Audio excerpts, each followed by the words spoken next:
Kirby Smart was introduced as Mark Richt's successor at Georgia on Monday. Smart has been the defensive coordinator at Alabama since 2008 and will stay at Bama through the playoffs. Smart will spend the next week to 10 days at Georgia before finishing out at Alabama. Skip, are you okay with Smart staying with Bama through the playoff? Molly, I am not okay with this. Stephen A., I am definitely, for your interest here, not okay with this. I thought you kept telling me Nick Saban's the best coach in college football. Why would he need Kirby Smart to coach his defense? I thought, silly me, all along that Nick Saban's forte was coaching defense. I thought he was sort of the unofficial defensive coordinator, to the point that I thought Kirby Smart might be a little overrated. He's the enemy now. He's the head coach of Georgia. Let him go. Let him go recruit. Let him go do whatever he has to do to try to revive Georgia's chances, because it is a recruiting pipeline, of beating, dare I say, Alabama. Who cares about Kirby Smart? Although I must point out to you that when we talk about Kirby Smart and Nick Saban's defensive genius or prowess, if you will, I look back at the last 3 years and I think, really? I mean, Nick Saban, he coaches some of the defense anyway. He's the overseer of the defense. And I go back 2 years to, they gave up 42 to Johnny Manziel. They gave up 34 to Auburn in the kick six game. Then they gave up 45 to my Oklahoma Sooners in the Sugar Bowl. Trevor Knight, 45 points. Then last year, 44 to Auburn. They did win the game 55 to 44.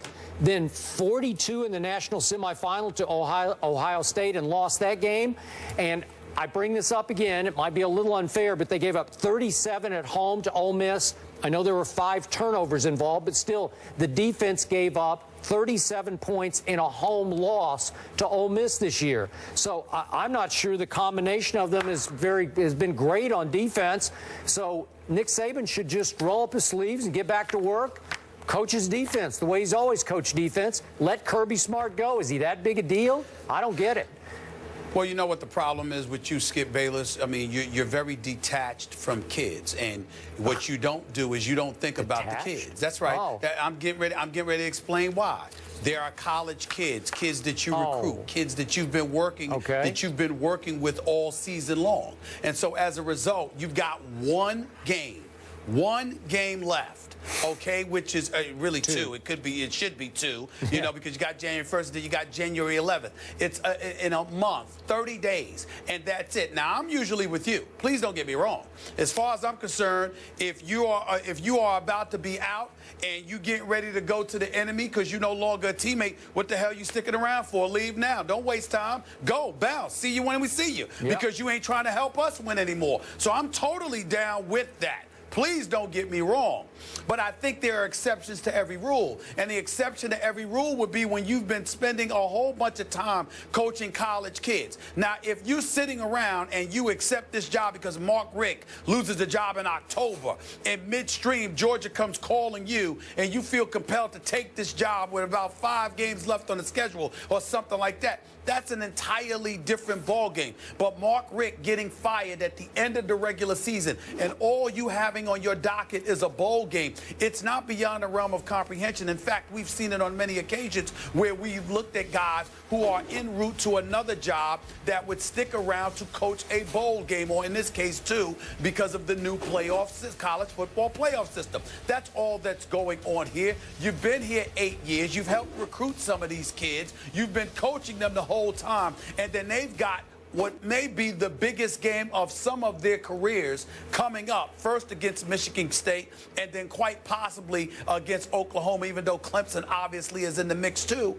and you only got a max of 2 games left. There's absolutely positively nothing wrong with him staying on board. He's got a good relationship with Nick Saban. He obviously has a lot of faith in the man. He's kept him around for the last 8 years. They've lost 3 games 1 year, and that year was 2010. At no other time have they lost more than 2 games in a season. Most of the time it's just 1, and at least once they've gone undefeated. That was with this man as the defensive coordinator. And you're trying to tell me you take him and you say you with the enemy now, get the hell on out of here because you decided to take this job? Yes. That's not that makes no sense whatsoever. No sense. And it doesn't, because of what I said. Again, if we're talking about a job, you know, a 9 to 5 or a job like this or some regular job on Wall Street or something like that, you know, I get that. But you're talking about where you're dealing with kids whose homes you went into to recruit, whose parents you promised to take care of them. It's just a bowl game that's left. That's all that's left. Yeah, What's the problem? Yep. Again, possibly 2 unless they lose to Michigan State, which is possible. So the point is that's all you got left. What's wrong with him staying on board? I think you come across as very detached, and you're just thinking about, oh, if I'm Saban, I don't want him. You're not thinking about anybody but Saban. And I'm like, wait a minute, that's not the way to look at this. Are you telling me that Nick Saban needs Kirby Smart to beat Michigan State? I'm saying that any head coach needs a defensive coordinator that they spent an entire season relying upon. I don't care who it is. If you've been relying on the man all of these months, how the hell are you going to sit there and take additional responsibility on your shoulders with the Christmas is 2 weeks away. A week after that, you got a game. And if you're lucky enough to win that, you've got a championship game in 10 days after that. To sit there and jump ship under those circumstances is leaving the head coach, the kids, and the entire program at a disadvantage, which you don't do. Skip Bayless might do that. Nobody else is thinking like that. Forgive my kid-hating self here, but is it kid-hating? Is it possible that Kirby Smart might be a little distracted over the next 3 weeks? He might be making recruiting calls at night when he should be studying tape. You ever thought of that? Well, you could sit there and say that, but what I would say to you is it's more of the same. He's instilling and implementing the same things that he's been doing. So it's not like, oh, my God, he's around the kids 24/7. What's wrong with him picking up the phone and calling a few kids in the meantime? There's nothing wrong with that as long as he's there. Alabama kids, Georgia kids. He loves them all. I love Kirby Smart. I love the kids.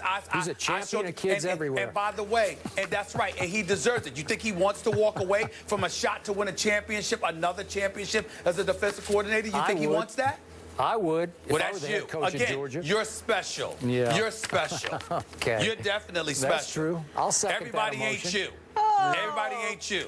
Okay, so in case you haven't noticed, we keep it real here on First Take, folks. Up next, Jerry Colangelo has been hired as 76ers advisor. Are Skip and Stephen A. feeling this move? Don't go anywhere. You gotta stay focused.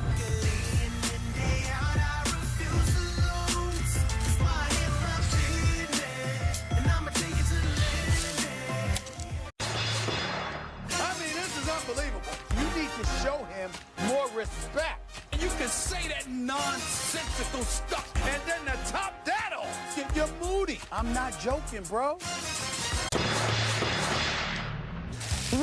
This is a witch hunt. I'm sick to death, dead wrong. The odds are in your favor. No, you don't. High and dry. It's unbelievable. Tell me you can't close that deal. I won the fight.